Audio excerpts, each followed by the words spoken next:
Hallelujah, hallelujah, आइए हम पर हालेलुया, हालेलुया, हालेलुया, आमीन, हालेलुया, हालेलुया, आमीन, हालेलुया, हालेलुया, आमीन, हालेलुया। यीशु करता नहीं, व्याकुल तुम क्यों होते हो? तेरा फिक्र करता नहीं, व्याकुल तुम क्यों होते हो? आंसू भरायों में हाथ ना तेरा जोड़ूंगा। Pentecostal Church of God, Itarsis, Wednesday Bible Study.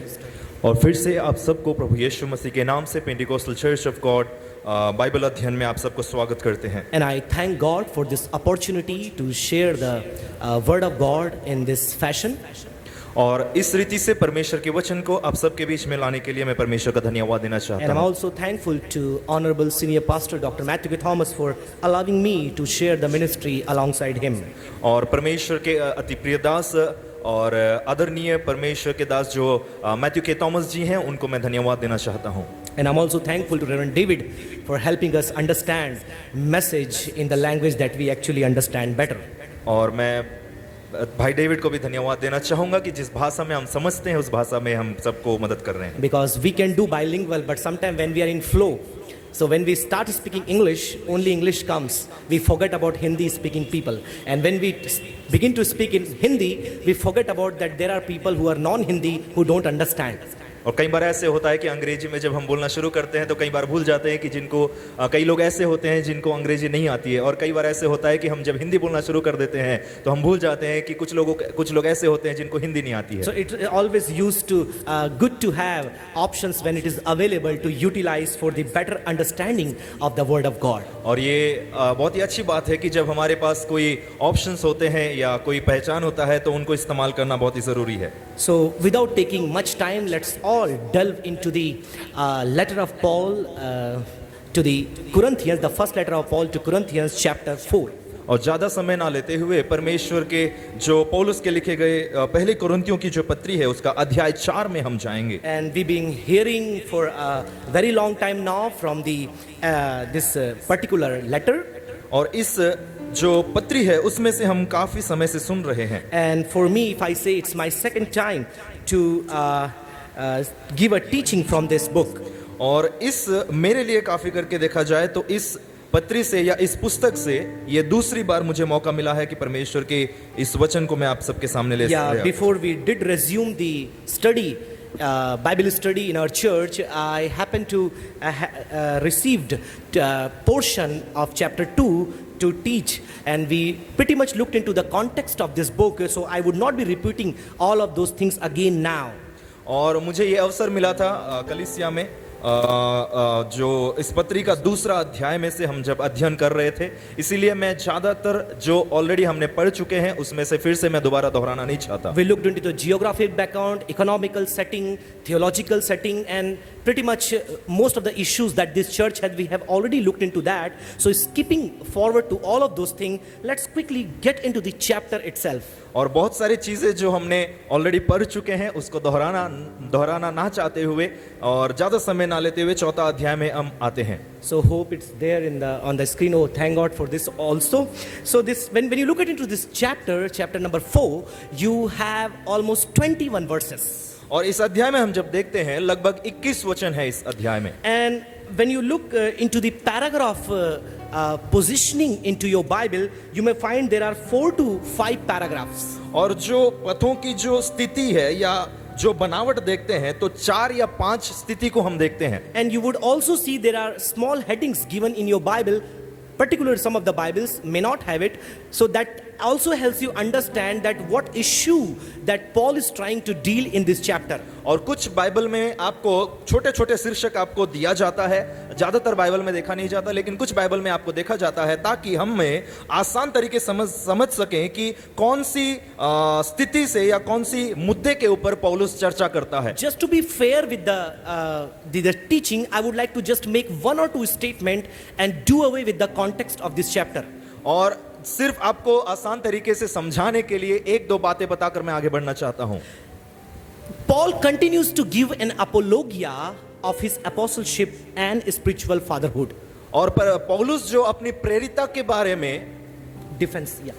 अपने आप की बचाव करने के लिए कुछ चीजों को लेकर आता है। What he started in chapter 1, we see the issue of division and all. So Paul was pretty much rejected and undermined among other orators or the teachers who had come after Paul. So Paul had to come and defend himself, his apostleship, his ministry, his spiritual fatherhood in this church. And he began in chapter 1 and he does it down till chapter 4. और जैसे पहला अध्याय में हम देखते हैं अपनी प्रेरिता को बचाव करने के लिए कुछ ऐसे शिक्षक आए थे पौलुस से पहले, इसीलिए अपने आप के बचाव करने के लिए जो शिक्षक पहले आए थे पौलुस के द्वारा और पौलुस से पहले आए थे उसकी बचाव करने के लिए पौलुस अपनी शिक्षा को, अपनी सेवकाई को बचाव करते हुए हम देखते हैं पहला अध्याय से चौथा अध्याय तक। Yeah. So and that prepares Paul actually for the forthcoming chapter. और जो आने वाली अध्याय है उसकी तैयारी करता है पौलुस को। Because unless Paul establish who he is to Corinthians, he just can't go into correction. और पौलुस अपने आप को यह बात की साबित ना कर दे कि वो कौन है, आगे वो नहीं बढ़ सकता। So he tries to establish his apostleship, his spiritual fatherhood, and he begins to develop a sort of correction or spiritual admonishment from chapter 5. और पौलुस जब तक अपनी प्रेरिता को साबित ना कर दे, उसको साबित करने के लिए और अपने आप को कुछ चीजों को वो सही करने के लिए कोशिश करता है। And to deal with the issues or the moral evil, social evil, spiritual decadency in the church. और जो कलीसिया में जो संबंधित चीजें हैं उनको सही करने के लिए पौलुस यहाँ पे चर्चा करता है। And there were people, as I told, Judaizers were not very much happy with the way Paul began to share the gospel to Gentiles. और जब पौलुस अन्य जातियों के मध्य में जब सुसमाचार की प्रचार करने लगा तो यूदी लोग काफी खुश नहीं थे इस मामले में। And they were not only opposing Paul, but they were also making it compulsory for the new convert to follow the law. और इस बात की चर्चा ना करते हुए कि पौलुस को ही अनिवार्य है, लेकिन इस बात की वो अनिवार्य मतलब कंपलसरी करते थे कि व्यवस्था को अन्य जाति लोग भी पालन करना अवश्य है। And therefore there were factions into the church and they tried to authenticate themselves by defaming Paul.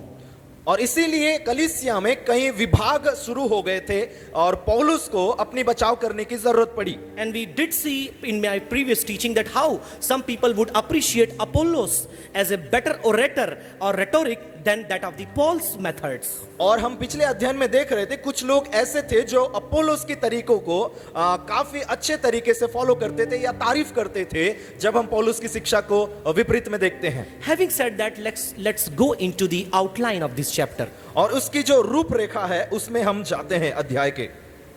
And the time that I had, pretty much within limiting myself into that, I have prepared 3 outline. I wanted to have 5, but I know I would not be able to finish it because there is a 5th chapter coming after me. So I have just made 3 points within which I will try to summarize and narrate all the ideas that are floating around in this chapter. मैं चाहता था कि 5 मुद्दों को आप सबके सामने लेकर आऊं, लेकिन समय की सीमितता की वजह से मैं सिर्फ 3 मुद्दों को आप सबके सामने लेकर आना So चाहता the हूं। first point or the first point comes from verse 1 down till 5, that is ministers and master. और जो पहला मुद्दा है वो पहला वचन से लेकर 5वें वचन तक हम देखते हैं वो है सेवक और स्वामी। And then second portion begins from verse number 6 and goes down till verse number 13 where you see the meekness and ministry. और दूसरी बात जो है 6वां वचन से लेकर 13 वचन तक हम देखते हैं जो नम्रता से लेकर नम्रता और सेवकाई को दर्शाती है। And the last and the final portion begins from verse number 14 and touches the last verse, which is verse number 21, where you see the mimics and the messenger. और जो तीसरी भाग है वो 14 वचन से लेकर आखिरी वचन यानी 21वां वचन तक देखते हैं दूसरों को पालन करना और परमेश्वर की मैसेंजर या दूत। So in this 3 section we will be looking very briefly each point and try to understand what what is there in the heart of Paul that he wants to communicate to people of Corinth. और इन तीन मुद्दों में हम खास करके देखेंगे कि पौलुस के हृदय में कौन सी ऐसी बातें थी कि कोरिन्थियों को वो अपना बताना चाहता था। So shall we go to the point number 1? आइए हम पहले मुद्दे में चर्चा करेंगे। And I would request someone to please help us read the verse number 1. कोई मदद कर सकते हैं पहला वचन पढ़ के?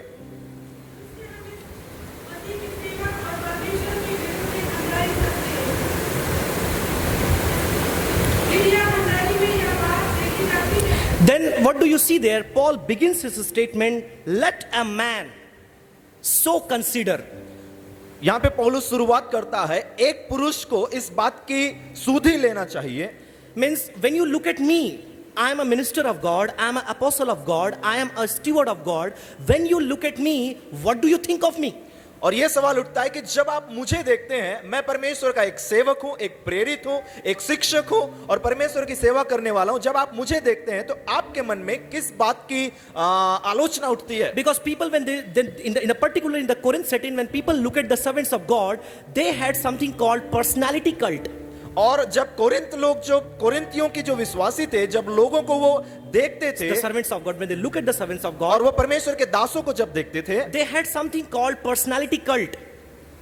व्यक्तित्व का कुपंथ, और व्यक्तित्व का पंथ, पंथ को वो लोग समझते थे। I will explain. It means that I will go with a particular kind of leadership or a person even more than God and the word of God.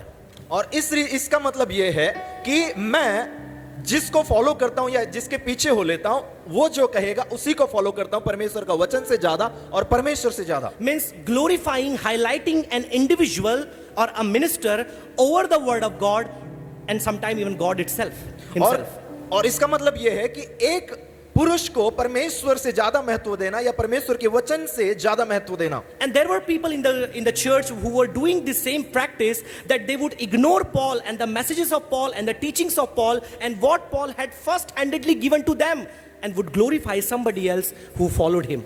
और कई लोग ऐसे थे कोरिन्थ की कलीसिया में कि पौलुस की जो शिक्षक है, पौलुस की जो शिक्षाएं हैं, पौलुस की जो सिखाई हुई बातें हैं, उन सारी चीजों को तुच्छ जानते हुए जो पौलुस के बाद जो शिक्षाएं आई हैं, उन सब को पालन करते थे। And therefore Paul begins with a statement that if you want to consider something to us, let me tell you what you should consider of us. और इसीलिए वो आरंभ करता है इस बात से कि अगर कोई चीज की आप सुधि लेना चाहते हो तो मैं बताता हूं कौन सी बात की सुधि लेना चाहिए। If you want to call something to us, I'll let you know what you should call us. और आपको अगर मुझे एक रीति से या एक नाम से पुकारना चाहिए, उस नाम को मैं आपको बताता हूं। And he keeps there a very beautiful, I should say the two beautiful words that we read, the servant of Christ and the steward of mysteries of God. और वहां पे दो बातें ऐसी है, बहुत ही सुंदर रीति से लिखा गया है कि परमेश्वर के दास और परमेश्वर की Bhandari. So servant and steward. और यहाँ पे परमेश्वर के दास और Bhandari. And this word servant is not very common in the writings of Paul. और ये जो पौलुस के जो लिखे हुए पत्री हैं, ये साधारण रूप से हमें कहीं नहीं दिखता है। The word servant used here is not very much commonly seen in the writings of Paul. और जो वर्ड दास जो लिखा गया है, वो ज्यादातर पत्रियों में जिसने पौलुस ने लिखा है, उनमें हमें देखने को नहीं मिलता। The Greek word that Paul is using here is hypertai. और जो यूनानी भाषा में जो पौलुस यूज करता है, वो वर्ड है hypertai. The real meaning of this word is, in the olden times, you may have seen, if you saw some of the movies made on Egypt or the biblical history, you would see that olden time they didn't have this powerful ship, right, where they have the big engine and motor and maybe run by coal. So they had people sitting downstairs of the ship, at the bottom of ship, and they would row and the boat will move forward in the ocean. और कई बार अब अगर आप मिस्र के या दूसरे चित्र को देखेंगे या उसके इतिहास को पढ़ेंगे, तो उन दिनों में जो पानी के ऊपर चलते थे बड़े बड़े जहाज, जो स्टीम इंजन होते हैं या कोयले से जो चलते हैं, उन दिनों में वो नहीं हुआ करते थे। तो जो लोग होते हैं, उन लोगों को वो क्या करते थे, नाव को चलाने के लिए निचले हिस्से में लोगों को रखते थे ताकि वो नाव को चला सके। So these people were actually called hypertai. और जो लोग उस नाव को चलाते थे या छोटे नाव को जो आगे बढ़ने में मदद करते थे, उनको बुलाया जाता था hypertai. And that same word Paul is using here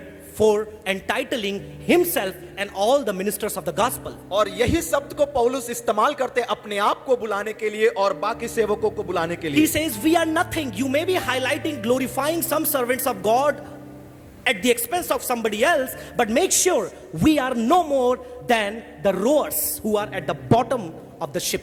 और आप दूसरों को लेकर या दूसरे की चर्चा करते हो या किसी को महिमा देकर किसी को बढ़ा चढ़ा के पुकारते हो, लेकिन मैं अपने आप को या उस शब्द को इस्तेमाल करते हुए ये कहना चाहता हूं कि हम कुछ भी नहीं है। हम अपने आप को उस तरीके से बुलाना चाहते हैं जो नाव को चलाने में मदद करते हैं। The most minimal bunch of people, but they are most significant at the same time.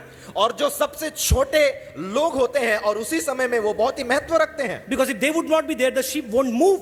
Arre, There may be the king, there may be the captain, there may be all sort of people up there rich and wealthy, but the ship won't move if this hypersty would stop working.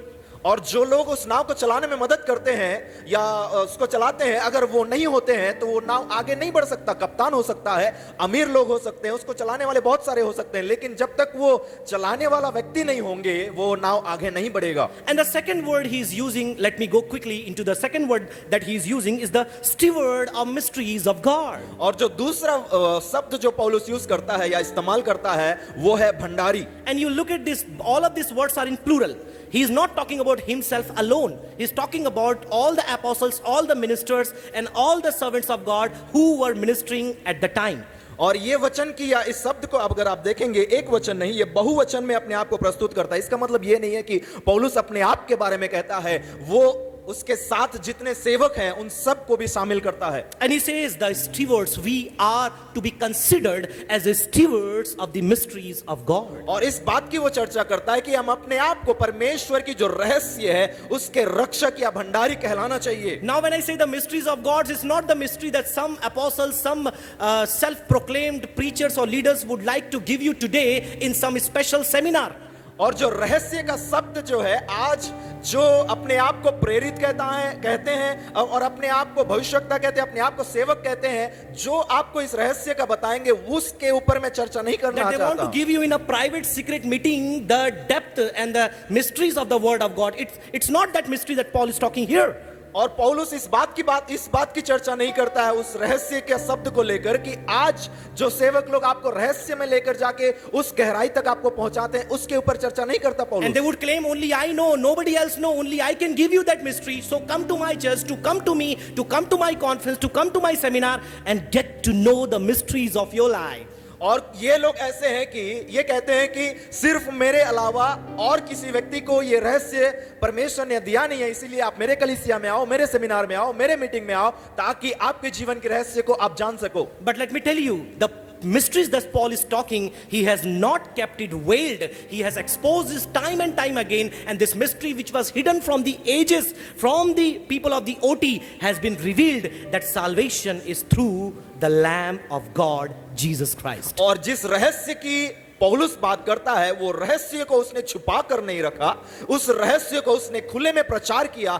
जो रहस्य पुराने नियम से जो खुला हुआ है उन सब को वो खुलासा करते हुए ये रहस्य को पूरा करता है कि उद्धार सिर्फ परमेश्वर की मेमने के द्वारा है। And this secret or this mysteries may have been used by Paul differently in the different epistle, but nowhere he has kept it hidden, but he has revealed it so that people will understand that gospel is not just for Jewish people, but it is also for the Gentiles. अगर आप पौलुस के दूसरे पत्री में भी देखेंगे तो कहीं पे भी उसने इस रहस्य को छुपा कर या बंद करके नहीं रखा है। इसकी खुलासा करते हुए कहता है कि जो सुसमाचार की जो असलियत है वो सिर्फ यहूदी लोगों के लिए नहीं लेकिन अन्य जाति लोगों के लिए भी Then है। he talks about mysteries, other places he talks about that the mystery is that God's gospel is given into earthen vessels and they are chosen by God to serve the kingdom concern. और कई बार पौलुस इस रहस्य को इस मामले में या इस चर्चा में लेकर आता है कि अचुने हुए लोग, हम लोग जो अयोग्य थे उन लोगों को परमेश्वर ने चुना है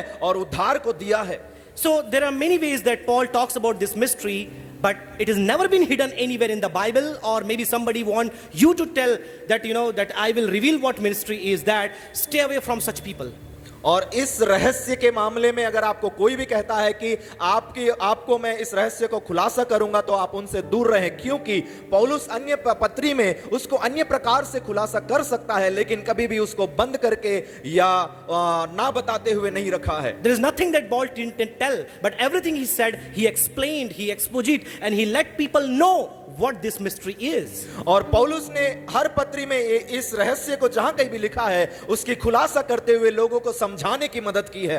So now these two words, let's understand what Paul is trying to say. He's establishing that who they are, who Paul is, and who everybody else who came after Paul. That could be Peter, and now Timothy is about to come, and Apollos was there, and there may have been many other people. Make sure they are no more than under rowers and the steward of God's mystery, which is the gospel of Jesus Christ. और ये स्वामी और सेवक के शब्द को अगर आप पढ़ेंगे तो पौलुस इस बात के ऊपर स्ट्रेस देता है या जोर देता है कि पौलुस अपने आप को क्या कहता है, और पौलुस के साथ जितने सेवक हैं उसको क्या कहता है, और पौलुस के बाद जितने लोग आते हैं, चाहे वो तीमुथियुस हो, अपुल्लोस हो, या जो भी हो, उसको वो क्या कहता है, वो ये इस बात की चर्चा करता है, वो कुछ भी नहीं है जो नाव चलाते हैं, अपने आप को उसी मामले में कंपेयर करना चाहिए। And then he moves from there to discuss about judgment. और वहां से आगे बढ़ते हुए वो न्याय के बारे में चर्चा करने आगे बढ़ता है। Because we have seen that people at Corinth are very quick in judging. और हमने देखा है कि कोरिन्थ के जो विश्वासी हैं बहुत ही जल्दी न्याय करते हैं। They are pretty judgmental. और बहुत ही न्यायपूर्वक हैं, जल्दी देखकर मतलब न्याय करते हैं। So aren't we? We are also judgmental. क्या हम नहीं है? हम भी ऐसे ही हैं। When you go to market and mom has told you to buy some potatoes, let's say some tomatoes, 180 rupees kg. और मान लीजिए आप मार्केट गए और टमाटर खरीदने के लिए आपके मम्मी ने बोला है, और वहां पे 180 रुपए का टमाटर मिलते हैं kilo. Even let's say it is 20 rupees kg. Forget about the current price high. और मान लीजिए अभी की जो रेट है उसको छोड़ दीजिए, 20 रुपए किलो मान लीजिए। So do you close your eyes and say the shopkeeper, give me whatever tomatoes you feel good like and I'll go and take it? क्या आप दुकानदार को ये कहते हैं कि अपने आंखों को बंद करके ये कहते हैं कि जितने भी टमाटर आपके हाथ में आते हैं दे दो, मैं घर जाके देख लूंगा? But you touch, you feel, अरे कोई सड़ तो नहीं गया, you know, somewhere it is not pulpy enough that it will be decay, it will be spoiling, there is no hole in there. You look at potato and check, you know, and then you buy and pay the money and come home. और जब आप उसको खरीदने जाते हैं तो आप उसको क्या करते हैं, लेते हैं अपने हाथ में, छूते हैं, उसको दबा के देखते हैं कि ज्यादा मुलायम तो नहीं है ताकि जल्दी ना खराब हो जाए। वही चीज अगर और उसको आप क्या करते हैं, जितना देर तक उसको देख सकते हैं उसको देकर पैसा देकर घर लेकर आते हैं। So aren't we judgmental?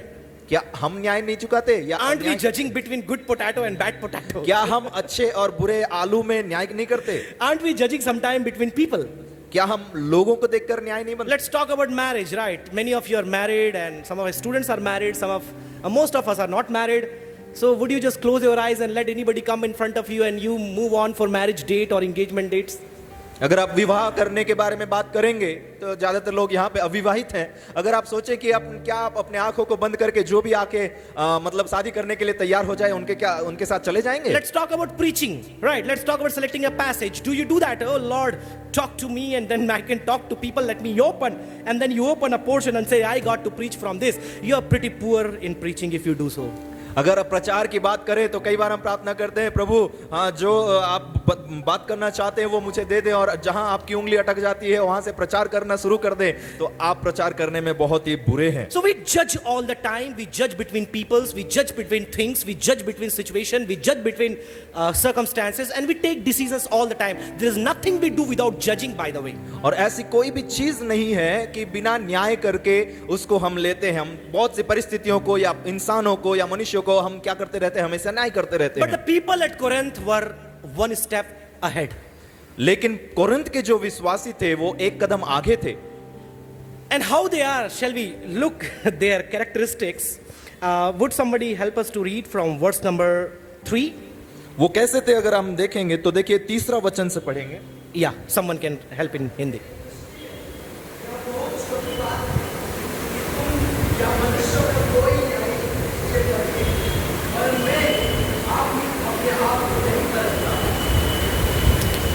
Here in this 2-3 scriptures, Paul talks about 3 steps of judgment. और इस दोनों वचनों में पौलुस जो है 3 न्याय के कदम को बताता है। The 3 ways of judging or 3 steps of judging. 3 तरीके हैं न्याय करने का या 3 कदम है न्याय करने का, वो पौलुस बताता है। He begins to talk about that I don't want any human should judge me. और ये कहते हुए वो शुरुआत करता है कि मैं ये नहीं चाहता कि कोई भी पुरुष मेरे ऊपर न्याय करे, Because I don't judge myself. क्योंकि मैं अपना न्याय खुद नहीं करता। And for I know nothing against myself, because he has self-awareness, something called self-awareness. So he must have looked into your life, he must have looked into Word of God, and he found nothing wrong in himself, at least at that particular time when he's writing chapter 4. और जब वो कम से कम उस समय में जब वो चौथा अध्याय लिखता है, वो अपने आप को खोजता है, अपने आप की परीक्षा करते हुए ये पाता है कि उसने कोई भी भूल नहीं है उसमें, और इसीलिए कहता है कि मैंने अपने आप की न्याय नहीं करता। If not at least mistake from his part, but at least for the accusations that people of Corinth are making on him, he is guiltless, he is guilt free. और ये एक बात को स्पष्ट रूप में वो रखता है कि उसने इसके ऊपर जो निंदा कोरिंथियों के विश्वासी जो डाल रहे हैं वो कम से कम सही नहीं है। So I don't know about Paul, about his personal life, whether how he was in front of God and how his life was, but at least what accusations, what allegations, what kind of things that people were throwing on him, especially people at Corinth, Paul said, I am guilt free and I am free of accusation, I am free of all those things that you are trying to blame on me. और पौलुस कोरिंथी लोगों को, Corinth के विश्वासियों को या Corinth के लोगों को बहुत ही अच्छे तरीके से समझाता है कि जो निंदा तुम लोग मेरे ऊपर डाल रहे हो वो निंदाएं सही नहीं है जब मैं अपने आप को देखता हूं। Because they were not judging Paul from the standard of God or God's word. और वो पौलुस की न्याय करना परमेश्वर के वचन के द्वारा या परमेश्वर की नजरों के द्वारा नहीं करते थे। They were not judging from the standards of God. परमेश्वर की जो सिद्धांत थे उनके द्वारा पौलुस को न्याय नहीं करते थे। But they were judging from their selfish and their self-motivated and their self-interested or whatever they wanted to look into a person and like a person, based from that point of view, they were judging Paul. और पौलुस को इस बात से वो न्याय करते थे कि वो अपनी खुद गर्ज जो थे या अपनी तरीके से अपने ही इच्छा के अनुसार वो पौलुस को न्याय करते थे। And then Paul says that I don't find myself guilty for any of those things that you talk. और पौलुस इस बात की साफ तरीके से उनको मना करता है कि जो भी निंदा आप मुझे दे रहे हो मैं अपने आप को दोषी नहीं मानता। For I know nothing against myself that you guys are talking. क्योंकि मैं अपने आप को कोई भी चीज गलत नहीं मानता जिन मामलों में आप मेरे ऊपर उंगली उठा के दिखा रहे हो। But he says something very important that takes us to third step of judgment. First one I told, judgment by human being. Second step, judgment by self-assessment, means by yourself, you judge yourself. And the third and the final step, judgment by Christ. He says in the second part of the verse 4, yet I am not justified by this, but he who judges me is the Lord. और यहाँ पे इसी बात को लेकर जब पौलुस की चर्चा होती है तो तीसरा मुद्दा जो न्याय के ऊपर हम चर्चा कर रहे थे आती है। 3 बातें मैंने बताया। पहली बात लोगों के द्वारा न्याय करना, दूसरी बात खुद अपने आप को न्याय करना, तीसरी बात मसीह के द्वारा न्याय करवाना। So Paul does not say in the judgment of God I will be free of all the allegations or maybe some of the wrong that we have done, but he puts it on the Lord that though I say I don't find anything wrong against me when I see the self-awareness, self-evaluation, but I know I am not escaping the judgment of Christ. और पौलुस इस बात की स्पष्ट रूप से लोगों के सामने ये बात रखता है कि मैं अपने आप में गलती तो नहीं मानता, लेकिन परमेश्वर के सामने जब मैं न्याय के लिए जाता हूं तो जरूरी है कि मुझे परमेश्वर न्याय करे, क्योंकि परमेश्वर के नजरों में मैं गलत हो सकता हूं या मेरे जीवन में गलतियां हो सकती हैं। This is very humbling. This is something that makes you pretty humble. और ये ऐसी बात है कि हम सबको बहुत ही छोटा या नम्र बनाती है। Sometimes we see all the time the servants of God are put in the court. और कई बार हम देखते हैं परमेश्वर के बहुत सारे दास जो हैं वो कटघरे में रहते हैं या कोर्ट में रहते हैं। They are spoken against, they are spoken about, and they are accused, they are allegedly, they are put on all kind of false accusation, and they are brought in the court. And it happened with Paul, it happened with Jesus Christ, it happened with Stephen, it happened with the many ministers of God, and to this day this continues to happen. और कई बार हम देखते हैं परमेश्वर के जो सेवकाई करते हैं उन लोगों को कटघरे में खड़ा किया जाता है और उनके विरोध में, उनके बारे में और उनके लिए बहुत सारी निंदाएं की जाती है। हम देखते हैं बाइबल में पौलुस के विरोध में किया गया था और यीशु मसीह को किया गया था, और बहुत सारे लोग ऐसे हैं जो बाइबल में उनको कटघरे में खड़े होकर सवालात किया जाता है और आज तक वो करते आते हैं। So therefore Paul says that man's judgment is faulty when it comes to the judgment against the servants of God. और इसीलिए पौलुस कहता है कि मनुष्य का न्याय चुकाना गलत है जब वो परमेश्वर का न्याय चुकाने की बात उठती है। So better option is self-awareness. As Paul says, I don't find anything wrong in me. So a servant of God should always have self-evaluation, self-examination, self-assessment and introspection into his own life, that how he stands before God in his service. तो बेहतर चुनाव ये है कि आप दूसरों से अच्छा आप अपने आप को जानते हो, इसीलिए आप अपने आप की परीक्षा करें कि आप में क्या कमियां हैं, आप में क्या खूबियां हैं। और इसीलिए पौलुस कहता है कि मैं अपने आप को दोषी नहीं मानता क्योंकि मैं अपने आप की परीक्षा ले चुका हूं। Now that being said, it does not exempt the servants or the ministers who are doing wrong.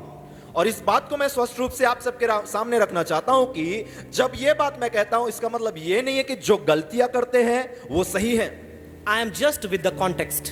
और जो बातों को हम चर्चा कर रहे हैं, संदर्भ की चर्चा कर रहे हैं, उसके साथ ही मैं जाना चाहता हूं। Therefore he goes to the final step, which is the judgment of Christ. और जो आखिरी कदम है जाता है मसीह का न्याय। So these are the things that we see, that we are the ministers and Christ is the master.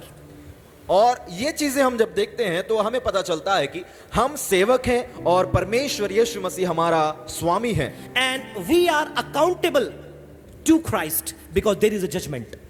और ये हमारी जिम्मेवारी है कि हम मसीह को जवाब देना है, हम जवाबदारी है परमेश्वर के न्याय के उस पीठा के सामने बैठे। We are the under rowers of a ship called the plan of God, and the captain and the master is Christ Jesus. और हम ऐसे नाव के चालक हैं या चलाने वाले हैं जिसका कप्तान या स्वामी यीशु मसीह है, परमेश्वर है। We are the steward of the mysteries of God, which is the gospel in Jesus Christ given to us. और उस सुसमाचार के रक्षक या भंडारी हैं जो हमें परमेश्वर के द्वारा दिया गया है। Let's quickly move to the point number 2 because we are running short of time. I have just 10 minutes left before me. So would someone help us to read the verse number 6? दूसरे मुद्दे में हम जाते हैं, इसीलिए कोई 6वां वचन पढ़ के मदद कीजिए।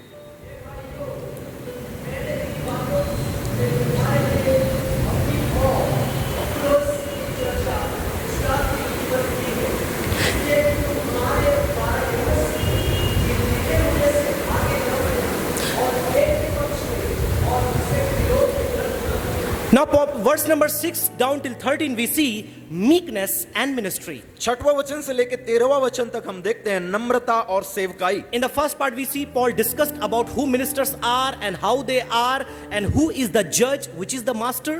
और पहला बात में हम देखते हैं कौन सेवक है, कौन स्वामी है, कौन दास है। And then here we see the meekness and what ministry is. और हम यहाँ पे देखते हैं नम्रता और सेवकाई के बारे में कि सेवकाई क्या है। Here Paul humbly talks about himself, his life and how he humbles himself in front of God and also in front of people. और इस मुद्दे की जब हम चर्चा करते हैं तो पौलुस के बारे में हम पढ़ते हैं कि पौलुस जो है अपने आप को किस प्रकार से नम्र करता है कि परमेश्वर के सामने वो कुछ भी नहीं है, बड़ी नम्रता के साथ इस बात को वो प्रकट करता है। We saw in the last teaching was Pastor Jayanta was teaching from chapter 3. His whole theme revolved around the concept of humility. और हम पिछले जो अध्ययन में हम कर रहे थे, जो पास्टर जयंता जी हमें सिखा रहे थे नम्रता के बारे में, और उस सेवकाई की जो चुनाव है वो नम्रता के साथ कैसी जुड़ी हुई है। He asked few questions in verse number 7. और कुछ सवालों को पौलुस पूछता है या रखता है 7वां वचन में। That makes us all humble. और वही बात है हम सबको नम्र बनाती है। He asked the first question, who makes you differ from another? पहला सवाल ये पूछता है कि आपको दूसरों से अलग कौन करता है। Second, what do you have that you did not receive? और दूसरी सवाल ये है कि आपके पास ऐसा क्या है जो आपने नहीं पाया है। The third question, if you did not indeed receive, why do you glory as you have not received it? और अगर आपने जो चीज को पाई है, आप अपने आप को घमंड क्यों करते हो कि आपको नहीं मिला है? Why do you glory on the things that you have not attained? और इस बात की महिमा क्यों लेते हो कि जो बातें आपको नहीं दी गई है? Why do you differentiate between the leaders that God has given you?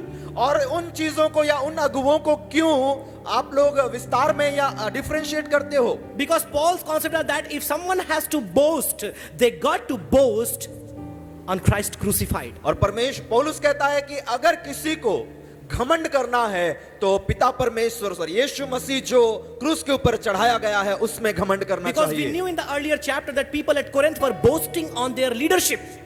और पिछले अध्याय में हम जब देखते हैं कोरिन्थ लोग जो हैं वो अपने अगुवों के ऊपर या अपनी अगुवाई के ऊपर घमंड करते थे। Sectarianism was pretty much popular in this church, that they would corner themselves with a particular leader and glorify that leader against the other. और इस बात की बहुत ही ज्यादा वहां पे ये बात ज्यादा होता था कि वो एक अगुवा को ज्यादा महत्व देते थे और बाकी अगुवों को कोने में ढकेल देते थे। And here not the first time that Paul is using sarcasm. He was the master of sarcasm because he was the master of the words. He was the master orator, by the way, and he uses the language and the words and sometimes the irony that makes us wonder what a beautiful orator and writer he was. और जब पौलुस की लिखी हुई पत्रियों को हम देखते हैं, ये पहली बार नहीं है कि वो मजाकिया बात को इस्तेमाल करता है। उसकी जो लिखने की तरीका है और हम जब देखते हैं तो वो बहुत ही बेहतरीन तरीके से अपनी बातों को मजाकिया तरीके से रखता है। Like our late founder, Dr. Kurian Thomas used to say that when you want to beat someone, go with the velvet shoe. और जो परमेश्वर के दास लेट कोरियन जी हैं वो कहते थे कि अगर आपको किसी को मारना है So go with the velvet shoe. मखमल के जूते से. अच्छा, मखमल के जूते पहनकर जाया करें। So he will feel the hurt, but it won't hurt physically. तो अगर आप मखमल के जूते पहन के जाएंगे उसको लगेगी तो सही लेकिन उतनी जोर से नहीं लगेगी। So Paul was the master of words and writing and skills, and therefore he has written the pretty much large portion of the New Testament scriptures. और जो पौलुस है लिखने में बहुत ही माहिर है और ज्यादातर नए नियम के जो पुस्तक है या लिखे हुए पत्री हैं वो पौलुस के नाम है। So he makes four comparison or four ways to express who we are and who you are. और Means who ministers are and who believers are, or the people at Corinth are.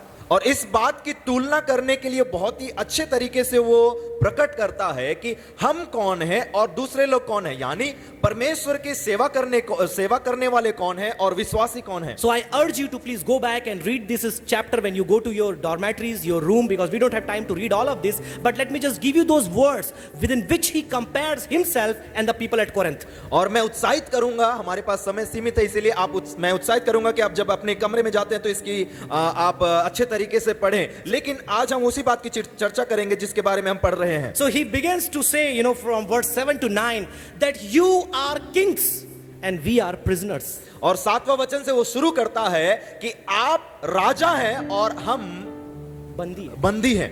There were no kings, we know, right? Because there were no king system at the time when Paul was ministering at Corinth. और पौलुस जब कोरिन्थियों की कलीसिया में सेवकाई करता था, हम सब जानते हैं कि वहां राजाएं नहीं पाए जाते थे। There were emperors, right? और वहां पे हाकिम लोग पाए जाते थे। And we knew no church believer could be allowed to become the emperor. और हम सब जानते हैं कि कोई भी विश्वासी हाकिम नहीं बन सकता था। So he calls them, you are kings. और वो उनको बुलाता है, तुम लोग राजा हो। And we are prisoners. और हम बंदी हैं। It means you are boasting, you are being lofty, you are talking more about your leadership, your life, your gifting, your sectarian, and all of these things.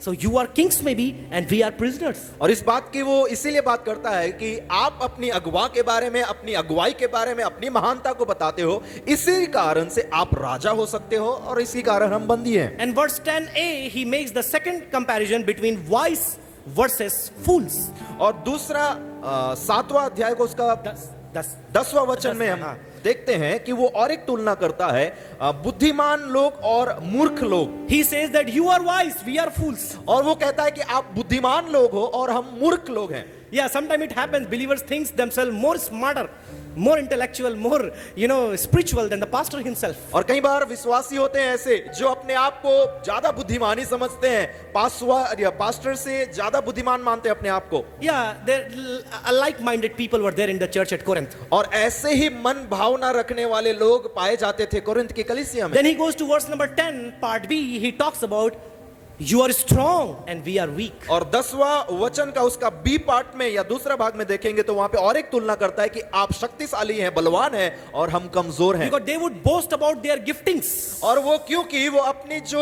वरदानों के बारे में घमंड करते थे। They would think about they are very strong spiritually, perhaps physically, let's say economically, because we know the setting of Corinth at the time. और वो अपनी आप की बढ़ाई करते थे कि वो शारीरिक तौर से बलवान थे और आर्थिक तौर पे भी बलवान थे और आत्मिक तौर पे भी बलवान They थे। would boast about their tongues, gift of tongue. They would boast about gift of prophecy. They would boast about all of this spiritual thing and think they are stronger. They are more powerful than that of the apostles who ministered to them. और इस बात की वो घमंड करते थे कि उनके पास अन्य भाषा बोलने की वरदान है, भविष्यवाणी करने की वरदान है, भिन्न प्रकार के वरदान है और इसीलिए जो प्रेरित हैं उनसे ज्यादा बलवान कहते हैं अपने आप को। And the last comparison he makes from verse number 10 part C down till verse number 13, that you are honorable, we are despised. और 10वां वचन का सी पार्ट से लेकर 13 वचन तक वो और एक तुलना करता है कि आप आदर के योग्य हैं और हम तुच्छ हैं। We see such comparison today even in the church. और उस तरीके का तुलना आज कलीसिया में भी देखा जाता है। We see such minded believers even in our church, in our community, in our country, in the nations around the world. और हमारे समाज में, हमारे देश में, हमारे राज्य में, पूरे देश में या पूरे दुनिया में भी ऐसे मन भावना रखने वाले लोग पाए जाते हैं। And this brings us to third and the final point, which is from verse 14 down till verse number 21. और इसीलिए हम तीसरे मुद्दे पे हम चर्चा करेंगे जो 14 वचन से लेके आखिरी वचन तक यानी 21वां वचन तक Which है। means to say mimics and the messenger. और जिसका मतलब ये है अनुकरण और अग्रुदत। Agradut. We see here that mimics and the messenger. और अनुकरण और अग्रदूत। One important thing Paul tells here, that which is the one of the most famous scripture of the book of Corinth, is imitate me.